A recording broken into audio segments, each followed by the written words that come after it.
नमामि समीसां निर्वाणरूपं विभुं व्यापकं ब्रह्म वेदस्वरूपं निजं निर्गुणं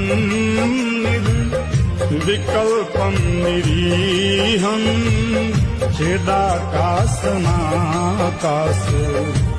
वासं भजेऽहं निराकारमोङ्कारमूलं तुरीयं गिराज्ञानगोपीतमीशं गिरीशं करालं महाकालकालं कृपालं गुणागार संसार पारं नतो